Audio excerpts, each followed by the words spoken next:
Lindsay, there've been a few times this year, kind of in blowouts, where you leave Kiki, Juju in until the last kind of few minutes. Is there ever concern just about preserving them, for injuries kind of later on, or is that kind of done with the intention of let's try and get as much flow as we can, kind of heading down into the latter portion of this season?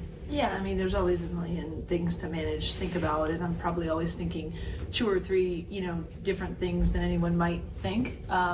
We have a new team together. There's a lot that we need to continue to grow with. So, and I've said this before that, other people might say, hey, it's time to put this person in or that person in, and I might need to make sure that Avery knows a specific look for her that she needs to hit with the starters in, because that might be what we need to make to win a championship at some point, right? And so there's a lot of things we're thinking about. We play a lot of different combinations. Sometimes we want to play, 4 guards and get a look at that. I like to see Clarice with the starters, because that's different than playing with a second unit. So there's a lot of things we're managing.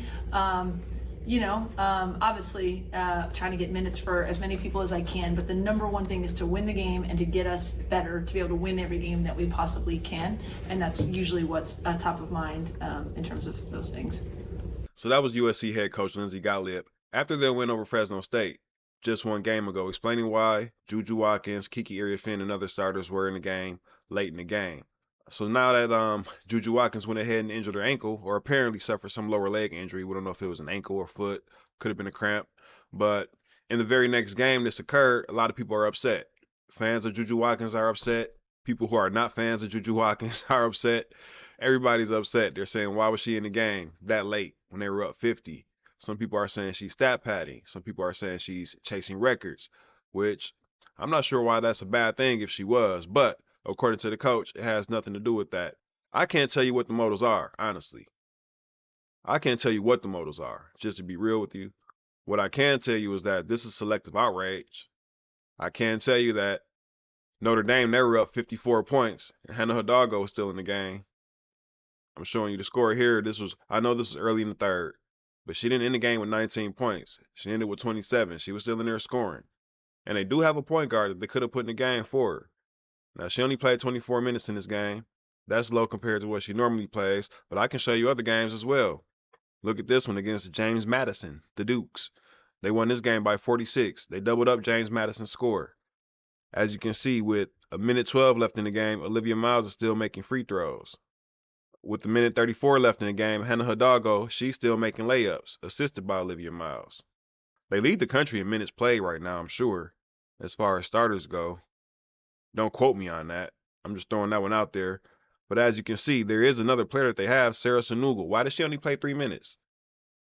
Why does she only play 3 minutes in this blowout win? And she's a backup point guard. They didn't play Sarah. All right, Notre Dame against Purdue. You see, this wasn't a close game at all. What's going on here? Sarah Sanugal, as you can see, she was available in this game. Hannah Hidalgo, she's still making layups with 2 minutes left in the game. All right, let's look at another one. Mercy Hurst. This wasn't a close game. What do we see here? Hannah Hidalgo still making layups with a minute and 17 left in the game.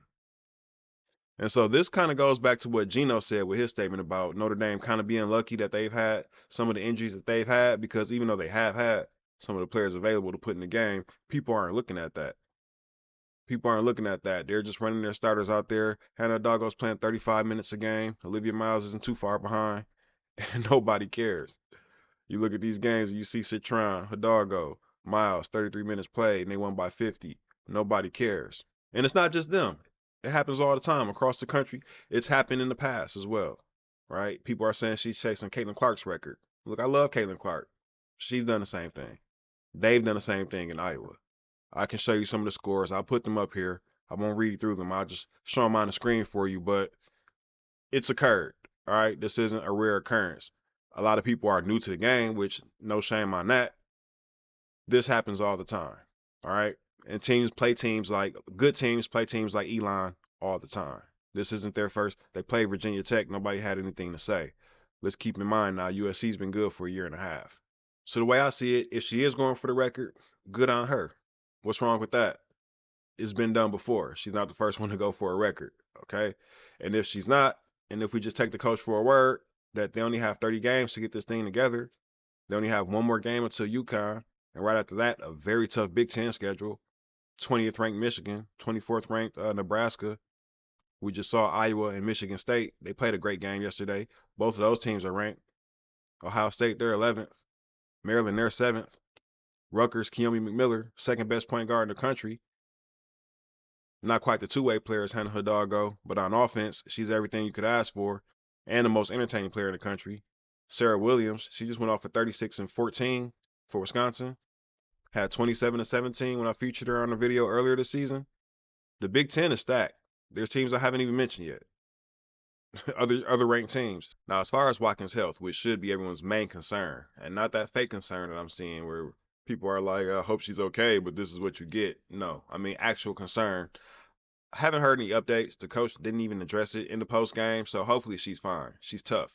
We've seen her go through this before. Pac-12 championship, or a Pac-12 tournament, I should say, against UCLA. She twisted her ankle twice. Double overtime, scored 33 for the win. Came back in overtime. They were down 5. Still led them to another overtime in the win. Okay. There's also a clip on a new docuseries. I don't know if you guys saw that, but I'll just play it really quick. We can take a quick look at it together. She's built tough.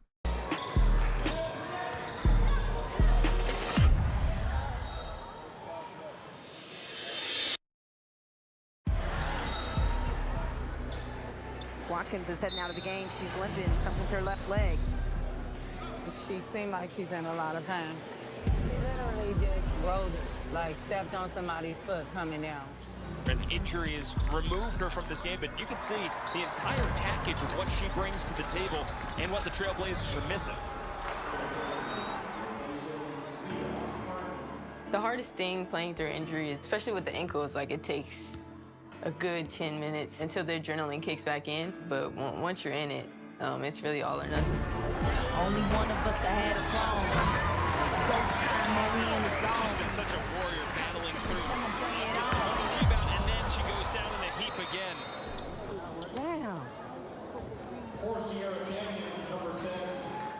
I remember going to the bench and just like, damn, like I gotta get back.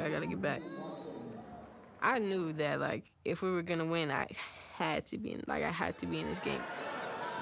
Nothing was gonna stop her from getting back out there. Ain't no back to back, but the dub that. They're challenging her right now.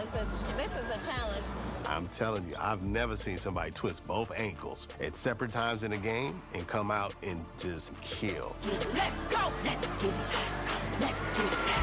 Let's get it. Where the ring, time to bring it home. Juju just wants to win so badly. She's the type of player who's gonna push beyond all reasonable limits because she thinks that the win is her responsibility.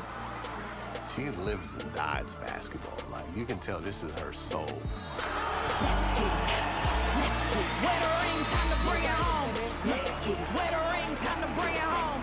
Let's get it. Where the ring, time to bring it home. Let's go. Let's get it. Where the ring, time to bring it home. We got the W. Let's get it.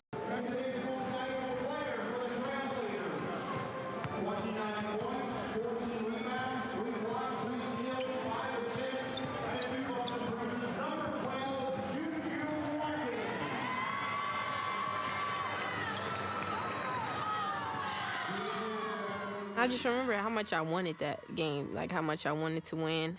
And then that and one just kind of solidified it. Like I just felt on top of the world right now. Hi, Juju. How are you? Nice to meet you. Number 1 team in the nation. Let's go. How important is the hair? So as you see, with more than 5 days between this game and the UConn game, with her reputation for being tough, she should be okay. She should be okay. Hopefully we don't hear anything differently. It's already sad that they don't have Kennedy Smith. She's a huge part of what they're trying to do this season. Hopefully she gets back sooner than later. But I think Juju Watkins should be fine for that UConn game. So that's all I had. Just wanted to bring some facts over feelings as usual. Let me know what you guys think in the comments. I'm pretty sure some of you guys are going to disagree and say, no, she's stat padding. She's going for the record. But as I said, tell me why that's a bad thing. Tell me why she shouldn't go for it when others have. Let me know in the comments. See you guys in the next video. Till then, peace.